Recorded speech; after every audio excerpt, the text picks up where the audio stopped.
Olulusasazo ngqolwendaba eStudio 9 kwikomkhulu le-SABC e-Auckland Park eGauteng nazo ziphambili ngokuhlwanje. Whenever we have a positive case, let them allow our community health workers to go to the homes and screen and test those that are at home. Isebe lezempilo eFreystata lidize ukuba lijongene nengxaki yokunyuka kwenani labantu abanesifo sephepha kwisithili iFezile-Dabi. And I must say that there will not be any extension beyond the 15th of December.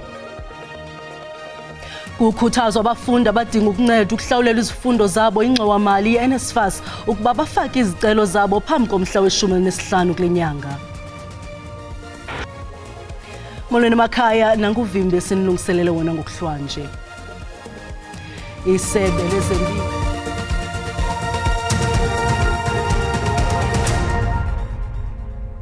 Isebe lezempilo eFreystata lidize ukuba lijongene nengxaki yokunyuka kwenani labantu abanesifo sephepha kwisithili iFezile-Dabi.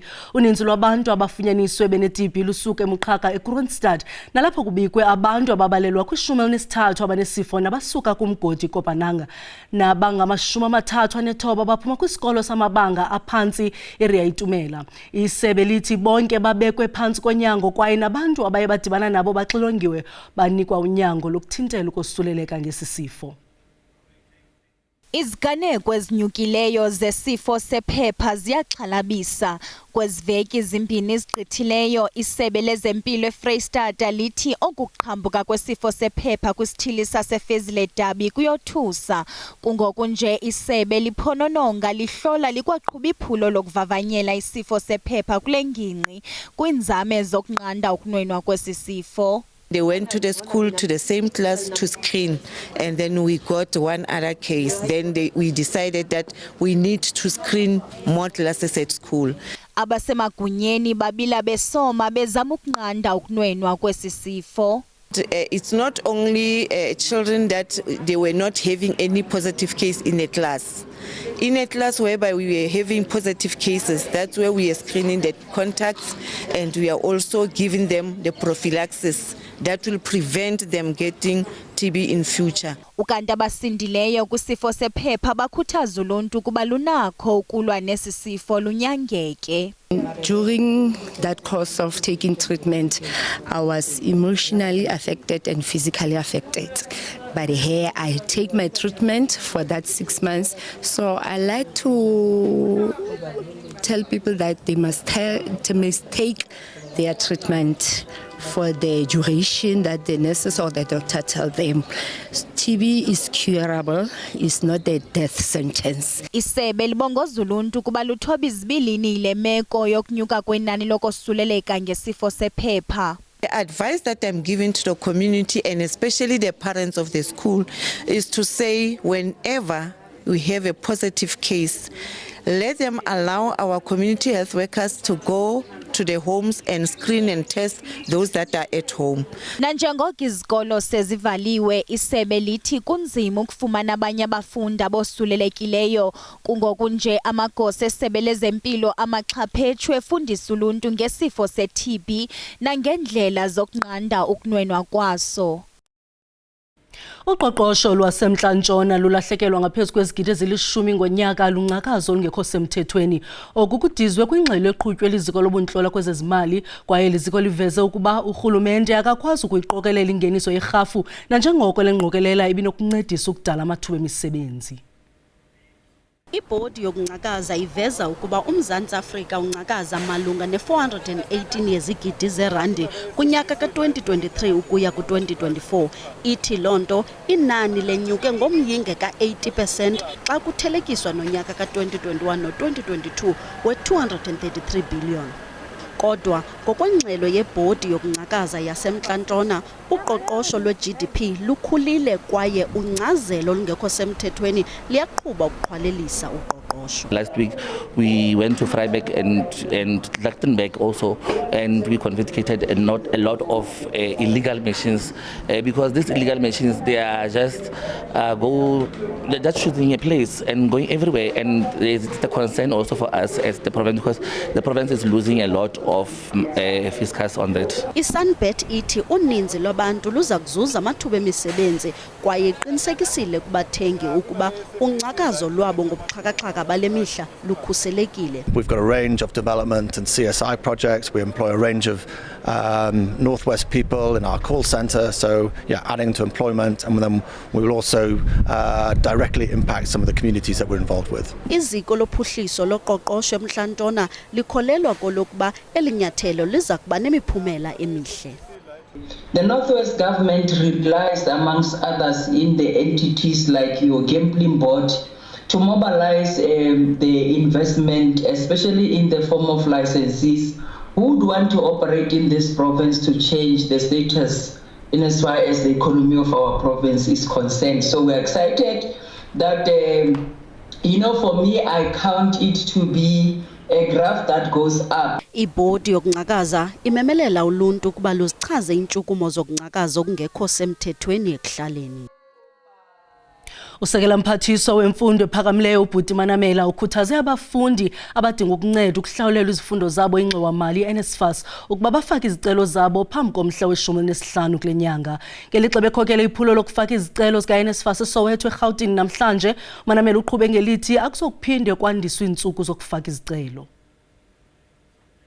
Bekubanjwe iphulo lokukhumbuza abo bafuna ukuqhubekeka nemfundo yabo ukuba bafake izicelo zokufumana inkxaso kwingxowa-mali yeNSFAS benze njalo lungekavalwa ucango. Kusenjalo, abo bafundi bazimisele ukuya kumaziko emfundo ephakamileyo bathi kubalulekile ukuba bacaciselwe indlela zokufaka izicelo kwaye nenkqubo elandelayo xa kuthathwa izigqibo zokunikwa le nkxaso-mali. Elityendyana lifuna ukwenza izifundo zobugqwetha isidanga se-LLB. Bengifazi ukuthi isiza kanjani thina la njengentsha yase-South Africa efuna ukufunda iqhubekele phambili. Abo befumene inkxaso kule ngxowa-mali bacula izibongo besithi le nkxaso-mali yeNSFAS yababeka endaweni ebanzi. A lot because the first year I didn't have funding, I didn't have anything, but I was also visiting the offices at NSFAS at the institution, and they helped me a lot. They helped me a lot because if it wasn't for NSFAS, I wouldn't get my qualification now, and I got my qualification, I graduated. Ukanti usekela mphathiswa wesebe lemfundo ephakamileyo noqeqesho uBhuti Manamela ukhuthaze abafundi ukuba bafake izicelo zokuzuza le nkxaso-mali lungekafiki usuku lokuvala kuba akuzophinda kubekho ikroba lokufaka izicelo kwakhona. The idea is to bring awareness, and yes, we have had a huge response, I must say. I mean, already more than 60% of the applications of those who want to study, new students who want to study in the new year, have already been granted. So there's a lot of excitement, and I must say that there will not be any extension beyond the 15th of December. Luka Manamela ukwakhumbuze abo batyala iNSFAS ukuba bahlawule. Usekela mphathiswa uqwele ngelithi isebe lakhe lijolise ukunceda nabafundi abekwisigqingatha sesigidi kulo nyaka. Eli phulo liza kunceda nabafundi abasemaphandleni. Kwalapha ezindabeni owayesakuba ngumongameli welo uMnumzana Thabo Mbeki uthi iANC kudingeka ukuba izibhenge izibuze okokuba ingaba isakulungela ukukhokela uluntu lweli. Kodwa masiqale evenkileni.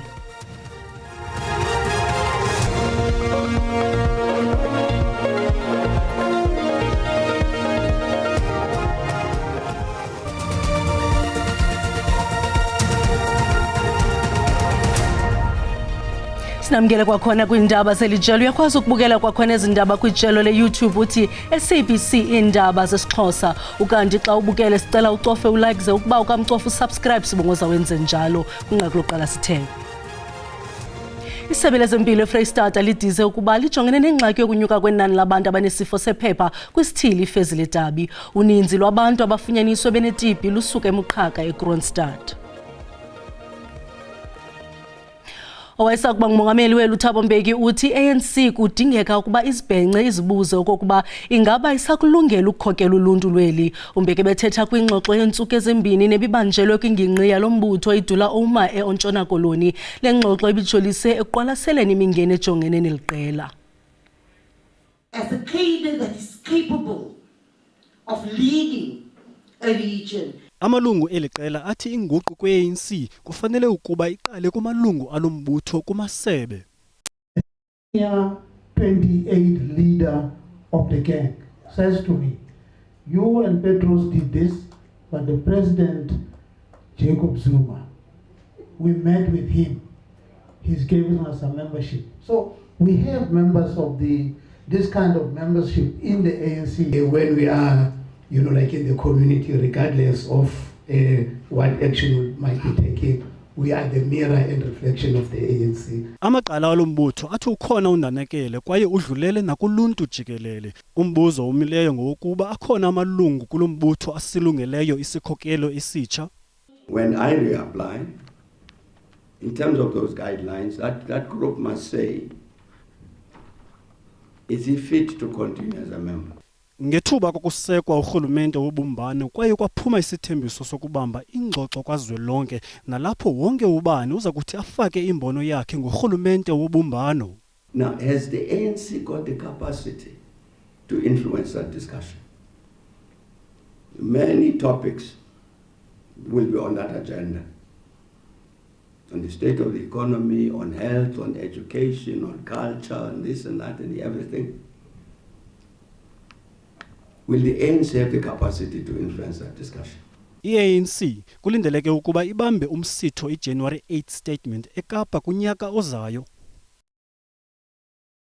Ityala likarhulumente utshintsho kwezamandla uphuhliso loqoqosho luqilima nezobuchwepheshe imiba elindeleke ukuba phambili kubongameli beli bombutho wembumba yamazwe i-G20 ngo-2025. Njengomongameli we-G20 oza kungena uMzantsi Afrika uza kusingatha indibano nosekela bezezimali nebhanka eRhawutini ukuqala ngomso ukuya ngomhla we-12 kule nyanga. Iza kubamba imihlangano eza kuba neenkokheli ezahlukeneyo zamazwe asaphuhlayo nasele ephuhlile ukwenza imigudu yokufumana izisombululo kwimibhodamo ekwezoqoqosho nakwezezimali kwihlabathi jikelele. Iingcali zithi imiba efana namatyala neyona ingundoqo kwilizwekazi iAfrika iza kunkqenkqeza phambili kwiinjongo zemihlangano kukwathatyathelwa ingqalelo uguquguquko lwemozulu ezamandla uzinzo kwinkxaso-mali nezopolitiko kwingingqi ezahlukeneyo nezithe zachaphazela urhwebelwano kutshanje. The first meeting is really to discuss the proposals on the table and to come some kind of consensus on which ones will be put forward in the next year. I think what South Africa has done is building on what Brazil did last year, is linking the Sherpa meetings with the finance meetings. So there is a Sherpa meeting on the 9th, and then on the 11th, there's a joint meeting of the Sherpa and the finance track. Kananjalo abasemagunyeni kumbutho wezoshishino weli SACCI bathi kungundoqo ukuba amashishini abambisane kambeke awabambe ngazo zozibini amathuba okuphucula eli nelizwekazi iAfrika. Lo mbutho uthi oku kungancedisa ukuza nezisombululo zokuqala imingeni efana nendlala, intswelangqesho nokungalingani. We produce a lot of raw materials, whether it's minerals, but we're busy selling rocks and soil to overseas countries in terms of looking at how do we process that. And of course, when we've got the skills and the technical capability and the wherewithal to be able to do that, we'll find that the funding piece and the financing piece should not necessarily be that difficult to get, at least from our international global financial partners. Ukanti ke isigqeba sikazwelonke sithi kuza kubakho imihlangano engangelikhulu elinamashumi-30 ubuncinane mbombozone zeli jikelele kumaphondo lithoba phakathi kwale yomnga ukuya kuthi ga kweyenkanga ukutsho ngoNovemba unyaka ozayo neza kuqhuba phantsi komgomo oqaqambisa ubumbano, ulingano nozinzo nothi solidarity, equality and sustainability. Umphathiswa wezobugcisa nobuchwepheshe uGqirha Blaine Nzimande uthi kusekuninzi okufuneka kwenziwe ukutshintsha inkangeleko yamaziko emfundo ephakamileyo efudile ngawabantu abamnyama. uNzimande benikezela ngentetho phambili kumbhiyozo wamawonga akhethekileyo enqonyela eMthatha eMpuma Koloni. Kulo msitho abasebenzi beDyunivesithi Walter Sisulu bathwaliswe izidanga ze-masters kuquka ezobugqirha nokunyuselwa liziko lezophando iNational Research Foundation.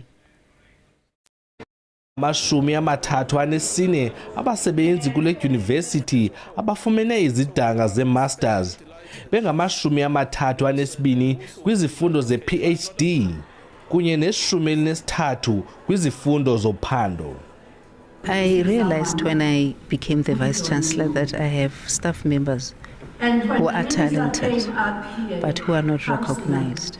And when we first ran these awards 2 years ago, they were so excited that most of them decided that they were going to either register for their postgraduate programs or they were going to apply for NRF rating. Eliziko lezimfundo selivelise izifundiswa ezibambe izikhundla eziphezulu kweli loMzantsi Afrika. Nam ndandingenandlela yokuba ndikwazi ukufumana imfundo. Yandinceda ke lonto into yokubana ke ndifumane imfundo ndizokwazi ukudlala indima kwilizwe lilonke.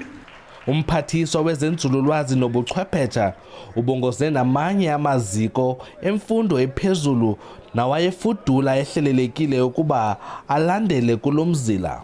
Enye into amanyuvesi akithi kusenako lokungalingani. La abamhlophe asathanda ukuhamba phambili ngezinto. Lokhu ngeke ngikubone ngoba nathi sineyindondo sike siyinika omama abawoso science. Uthola ukuthi hayi omama bayasebenza impela kodwa iningi labo lisaqhamuka kulamanyuvesi ayivele engconywana ngesikhathi esingaphambi. Hayi lamanyuvesithi ayekade efundisa abantu abamnyama. Ndingulwandile Mbulali eMthatha. Masixha kuloo ndawo sibulela amawethu ngokusibuleka indlebe phambi kokusithela masinikhumbuze ezangomsindaba siza noxa bethu ngesizulu. Kamnandi mawethu.